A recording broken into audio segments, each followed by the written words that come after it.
अस्सलामुअलैकुम रहमतुल्लाहि व बरकातुहू। सुबह जब आप बेड से उठते हैं तो क्या आपके घुटने सीधे होने में थोड़ा टाइम लेते हैं? पहले 2-3 कदम चलने में लगता है कि जैसे बहुत जोर से जाम हो गया है, क्योंकि पैरों या हाथों में झंझनाहट, सूनपन या फिर एक अजीब सी कमजोरी महसूस होती है। देखिए, बहुत बड़ी गलतफहमी ये है कि जो लोगों को होती है वो ये है कि ये सब कुछ उम्र बढ़ने से होता है। लेकिन सच ये है कि ये प्रॉब्लम आपकी उम्र ना होती, प्रॉब्लम होती है बॉडी के अंदर की कमी। जब तक आप उस कमी को आप समझकर पूरा नहीं करेंगे, तब तक दर्द सिर्फ दबा रहेगा, ठीक नहीं होगा। इसलिए आज की वीडियो को बहुत गौर से सुने, क्योंकि मैं आपको एक 4 ऐसे पावरफुल फूड्स बनाऊंगी जो हड्डियों, जोड़ों और नसों को अंदर से मजबूत करते हैं। लास्ट में इन 4 इंग्रेडिएंट्स को आप अपने डेली रूटीन में कैसे शामिल करेंगे, ये भी बताऊंगी। वीडियो पसंद आए तो लाइक करके जरूर बताना कि आपको वीडियो अच्छा लगा या नहीं। हड्डी, जॉइंट और नस, ये तीनों चीजें अलग अलग स्ट्रक्चर जरूर हैं, लेकिन ये आपस में इतने ज्यादा इंटरकनेक्टेड होते हैं कि एक का दूसरे के ऊपर असर पड़ना लाजमी होता है। इसीलिए आप उन्हें एक सिक्के के दो पहलू भी मान सकते हैं। इमेजिन कीजिए, अगर दरवाजे के कब्जे तो मजबूत लोहे के हम लोग बना लें, लेकिन दरवाजे की लकड़ी गली हुई हो या कब्जे में और लिंक सही से ना की हो, तो दरवाजा जाहिर सी बात है सही से काम नहीं करेगा, आवाज भी आएगी और धीरे धीरे घिसने भी लगता है। हमारे जॉइंट्स भी बिल्कुल ऐसे ही होते हैं। जब बॉडी के अंदर इन्फ्लेमेशन बढ़ता है, ड्राइनेस बनती है जिसे वात कहते हैं, और सर्कुलेशन स्लो हो जाता है, तो कार्टिलेज सूखने लगता है, फ्लूइड कम हो जाता है और नर्व सेंसिटिव हो जाती है। इसलिए मैंने अक्सर ये देखा है कि जो लोग सेफ और सप्लीमेंट के ऊपर डिपेंड करते हैं, उनको कुछ टाइम के लिए तो आराम मिल जाता है, लेकिन लॉन्ग टर्म में रिलीफ नहीं मिल पाता है। इसलिए जरूरी है कि ऐसे फूड लिए जाएं जो कि एक साथ इन्फ्लेमेशन कम करें, जॉइंट को लूब्रिकेट भी करें और सर्कुलेशन को भी सुधारें, और साथ साथ नर्व्स को सपोर्ट करें। क्योंकि आप सप्लीमेंट ज्यादा देर तक तो नहीं ले सकते हैं, लेकिन ये जो घरेलू फूड वगैरह है जो मैं आपको बताऊंगी, ये आप जरूर ले सकते हैं। तो शुरू करती हूँ पहले फूड से, जो कि जॉइंट्स के दर्द का सबसे पहला रूट कॉज शांत करता है, यानी इन्फ्लामेशन।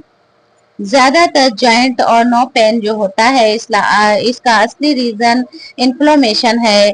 इसकी वजह से, इन्फ्लामेशन की वजह से जॉइंट का कार्टिलेज कम होने लगता है, जॉइंट स्टिफ हो जाते हैं और नर्व्स इतनी सेंसिटिव हो जाती है कि थोड़े से प्रेशर से ही आपको दर्द शुरू हो जाता है। और यहीं पर हल्दी का असली काम शुरू होता है।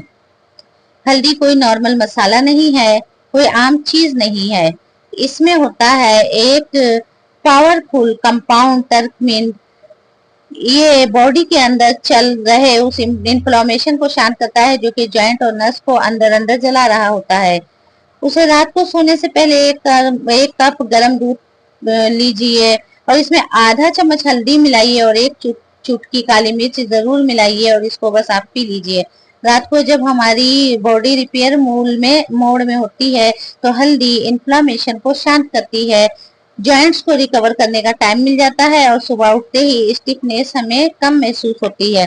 लेकिन याद रखें, हल्दी कोई पेन किलर नहीं होती है जो कि 2 घंटे में कोई चमत्कार दिखा दे। हल्दी एक मेडिसिनल फूड है, धीरे धीरे काम करती है, लेकिन जब करती है तो जड़ से करती है, तो इस बात का जरूर ख्याल रखें। अब जब इन्फ्लेमेशन आपका शांत हो गया है, तो अगला सवाल ये आता है कि हड्डियों को एक्चुअल स्ट्रेंथ कहाँ से मिलती है, और यही काम आता है हमारा दूसरा है तिल। तिल छोटा सा दाना जरूर है, लेकिन इसके अंदर जो स्ट्रेंथ छुपी हुई है वो बहुत ही ज्यादा बड़ी होती है। तिल में कैल्शियम, मैग्नीशियम और हेल्दी फैट्स होता है। ये तीनों मिलकर आपकी हड्डियों को सिर्फ ऊपर से नहीं बल्कि अंदर से भी स्ट्रॉन्ग बनाने का काम करता है। आयुर्वेद कहता है कि तिल अस्थि धातु को पोषण देता है।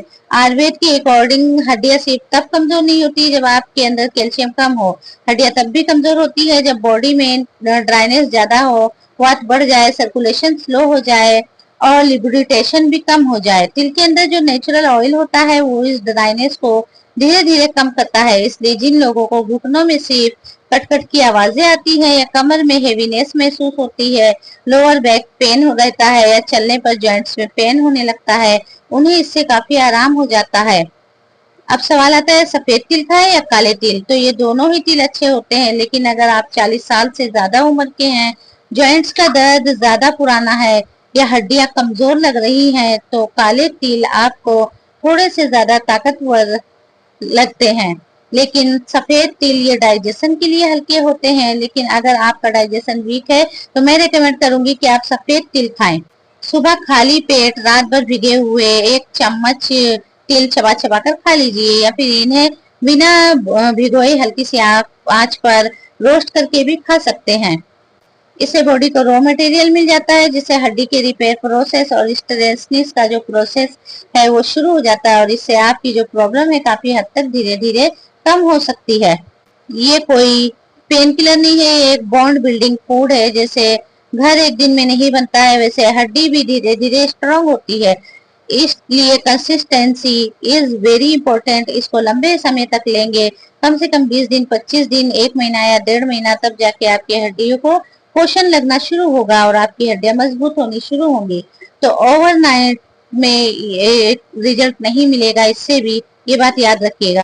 आप कुछ भी खा लें, आपका अगर ब्लड सर्कुलेशन नहीं सही है तो वो न्यूट्रिशन सही से पहुंचता नहीं है। ज्यादातर लोग लहसुन को सिर्फ हार्ट या बीपी से जोड़कर देखते हैं या कोलेस्ट्रॉल से जोड़कर देखते हैं, लेकिन लहसुन का रोल सिर्फ इतना ही नहीं है। लहसुन बॉडी के अंदर ब्लड को पतला और स्मूथ बनाता है, जिससे कि खून आसानी से जॉइंट्स के छोटे छोटे हिस्सों और नर्व्स तक पहुंच पाता है।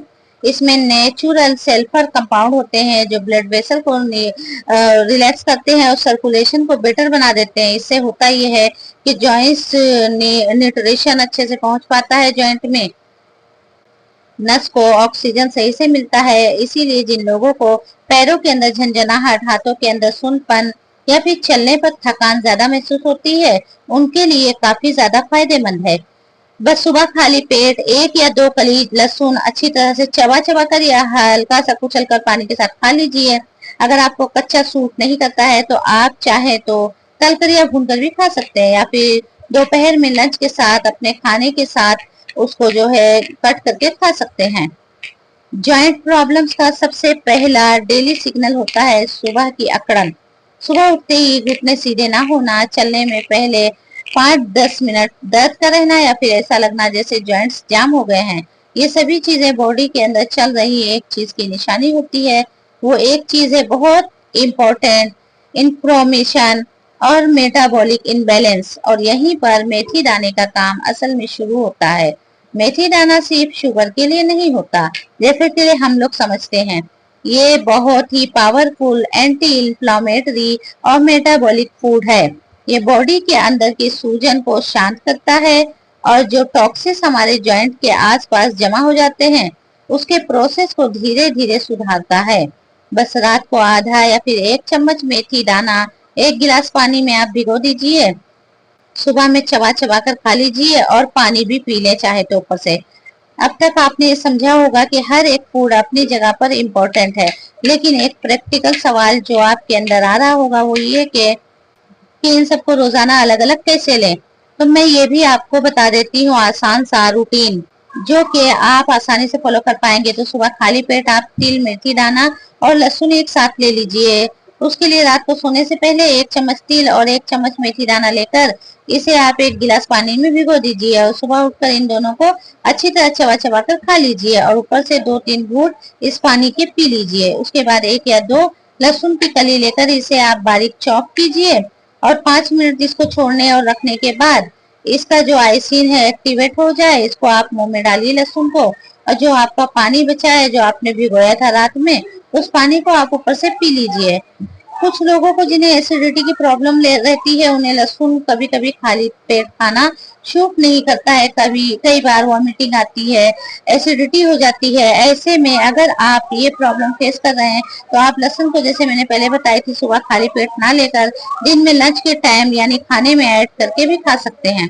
अब बच्ची हल्दी, तो इसको आपको रात को सोने के वक्त लेना है। कैसे लेना है वो मैं बता ही चुकी हूँ कि 1 गिलास दूध में या पानी में आधा चम्मच से लेकर 1 चम्मच तक हल्दी आप मिला सकते हैं। 2-3 चुटकी आप उसमें काली मिर्च मिलाइए और सोते टाइम आप इसको ले लीजिए। हल्दी जो है ये पेवर होनी चाहिए, अच्छी क्वालिटी की होनी चाहिए, लोकल मिलावट वाली हल्दी नहीं अच्छी होती। अगर कच्ची हल्दी का मौसम है तो आप कच्ची हल्दी को इस्तेमाल कर सकते हैं।